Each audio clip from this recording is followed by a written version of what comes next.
Secretary Kevin Tebow for joining us. And then we have a lot of great folks from around the state. We have Jonathan Daniels, who's the Port Director at Port Everglades, Paul Anderson, CEO of Port Tampa Bay. Many people around here know him well.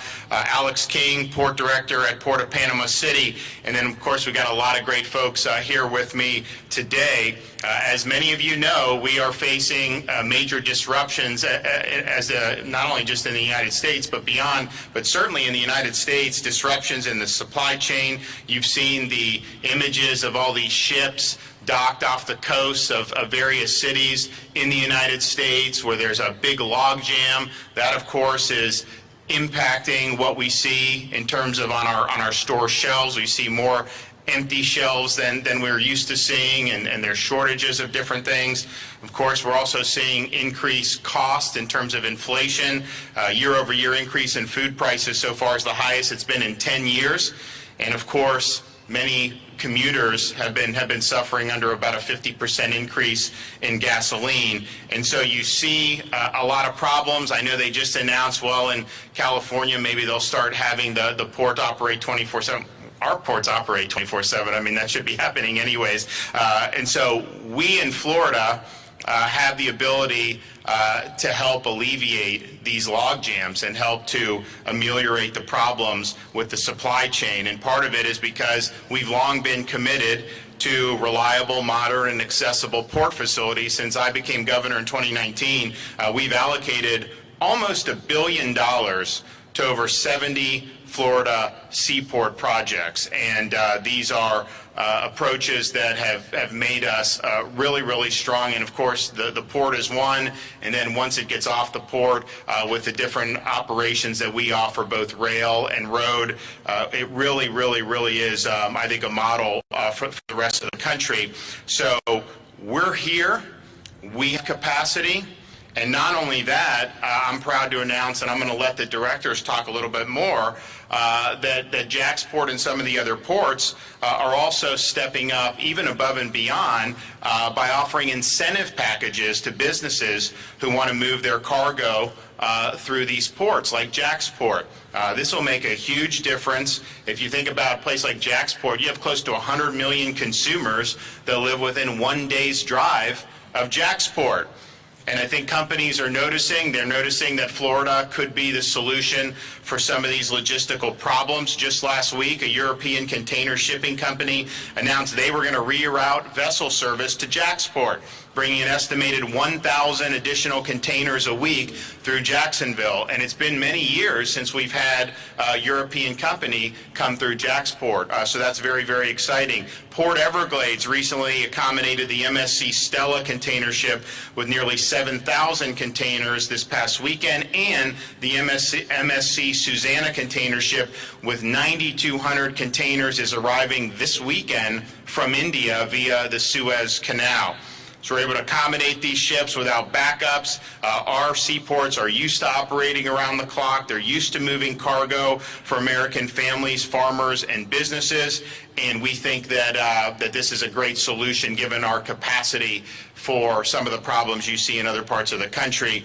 In addition to our seaports, though, we've invested more than $200 million each year on freight and rail infrastructure to create a more reliable intermodal network. And we are continuing to invest, and we're adding to the investments in workforce education so that we can prepare individuals for meaningful in-demand careers like logistics and like getting commercial driver's license. I was just in the Florida Panhandle earlier this week, and last week, and we did a program, we did funding. They have commercial driver's license programs so that we can get more people to drive trucks, but they also need people that can service these trucks. So we launched, we did almost $3 million. They're going to add a diesel technician program to what they already have, and these are really important jobs. They're in demand, and I know Jacksport works with the local. I think all these ports work with some of the local educational institutions to make sure that we have folks coming on these tracks, and so we're going to continue to do that. Since 2019,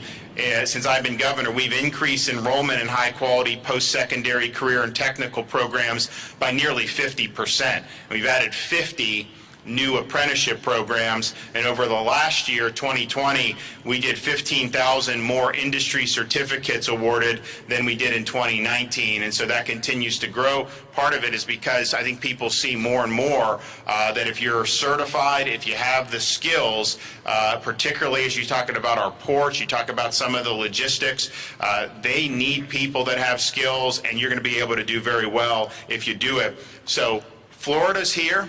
We want to make sure that Americans get the goods they need, particularly as we approach the Christmas season.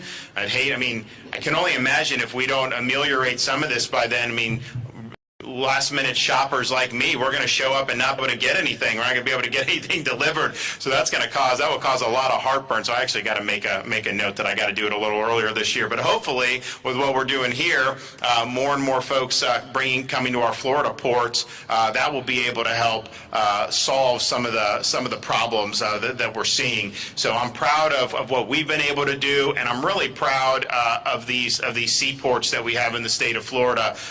Really is some of the crown jewels that we have in our state, and we want to make sure that we're helping to address, because when you start talking about supply chain inflation, that's not something that's just going to affect a small segment. I mean, that hits very wide, hits very hard, and so Florida's here. We've got capacity, and we also have incentive packages to make it worth your while to be able to bring your business through our ports. So first one that's going to talk about some of what they're doing here and what they can offer businesses going forward is Eric Green, the CEO of Jacksport. So Eric, want to come up?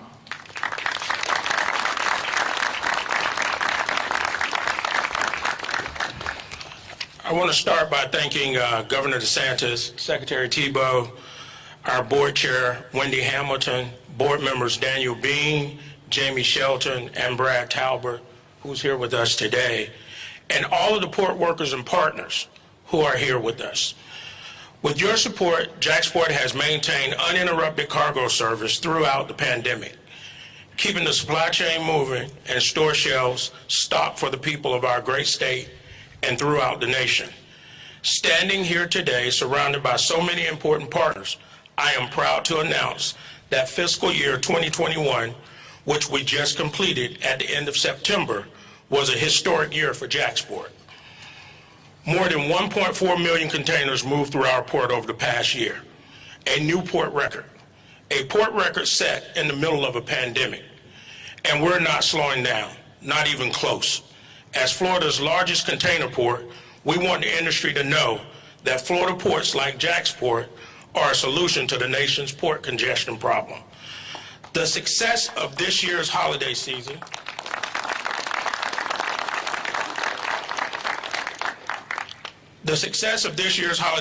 depends on shippers and ocean carriers diversifying their port calls and utilizing uncongested ports like ours. As we've seen this month with a major shipping line, as the governor mentioned, rerouting their European container service to Jacksport to adapt to market's needs. Governor Desantis, we share your message. We welcome all cargo vessels and suppliers to ship through Florida. The industry has taken notice of Florida's advantages, including our workforce and fast access to 100 million U.S. consumers. Right here, we are all gathered. 200 million in enhancements are underway to modernize the terminal. It's all funded through the support of our governor and elected officials, as well as our public-private partnership with SSA, one of the world's leading terminal operators. Together, we are building the port of the future, further increasing efficiencies, combined with the investments that the state has made in our transportation network and the strength of our trucking, rail, and service providers. We are ready to serve the needs of consumers in Florida and throughout the nation today and for generations to come. Thank you.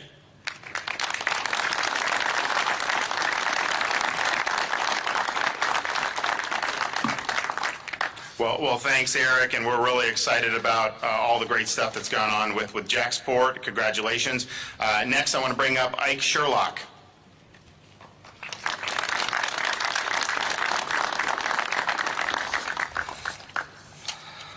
Governor Desantis, Secretary Tebow, Mr. Green, distinguished guest, my name is Ike Sherlock. I'm the Chief Operating Officer for AGX Freight. And today, I proudly stand as a representative of the transportation and logistics workforce for the great state of Florida. Truckers, warehouse workers, brokers, and many more, all essential workers that are critical in the supply chain between the Florida ports and the consumer. The governor mentioned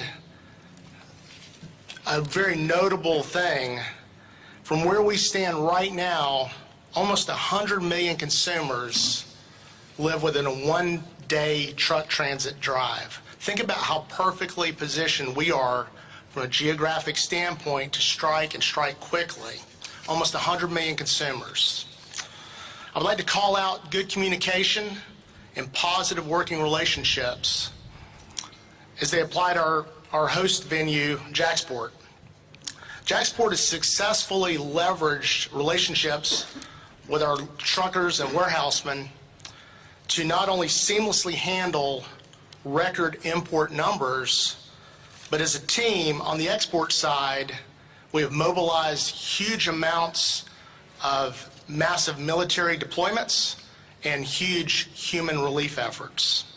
You can go from port to port all over the state, and you hear success story after success story of the private truckers working successfully with the ports. I share all of this with you today because I want you to know that not only is Florida open for business, Florida has the critical infrastructure, essential manpower, and additional capacity to successfully handle more business. Thank you.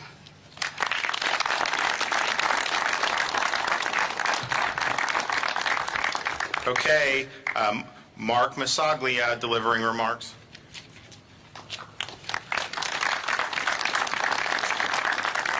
Good morning, everyone. My name is Mark Masaglia, and I lead the commercial and business development team for the Terminals and Ports Division of Watco, which is a leading transportation service logistics company. We're here today because Florida is open for business. Governor Desantis, we're grateful for your leadership. You've made sure that business was open during and throughout the pandemic, and your leadership has been a bright light in a sometimes dark world. Thank you. We all know that port congestion and a record number of vessels at anchor are exacerbating the nation's supply chain issues. Watco provides rail, water, highway transportation solutions throughout the North America and Australia, and we operate 44 short-line railroads and 79 ports and terminals throughout the United States. Here in Jacksonville, which is my hometown for the past 30 years, we're proud to operate the Jacksport Railroad, which serves Jacksonville's Talleyrand Terminal just up the river. As Jacksport's serving railroad, I can say that Jacksonville is prepared to handle the business that's stalled at the congested ports. Jacksonville is a global gateway that offers convenience, efficiencies, and unmatched competitive rail options. With service from CSX, Norfolk Southern, and the Florida East Coast Railway, Northeast Florida's rail network has the capacity to effectively deliver increased imports and exports. We're eager to relieve the strain and get the cargo moving. As they're linked to the port, Watco is ready to move intermodal containers directly from the port to the main intermodal yards of those Class 1 railroads, and with their connections to Miami, Atlanta, Charlotte, Chicago, and beyond. We all know that time is money, and it's time to put Florida's efficiencies to work. There's no better state to do business in, and Watco and the First Coast Rail Network is ready, willing, and able to solve the supply chain issues under the leadership of Governor Desantis and Secretary Tebow. For all of our current customers and our future customers, I ask you to bring it on and make Jacksonville your port of the future. Thank you for allowing me to speak, and thank you for allowing Watco to serve you. Governor, we won't let you down. Okay.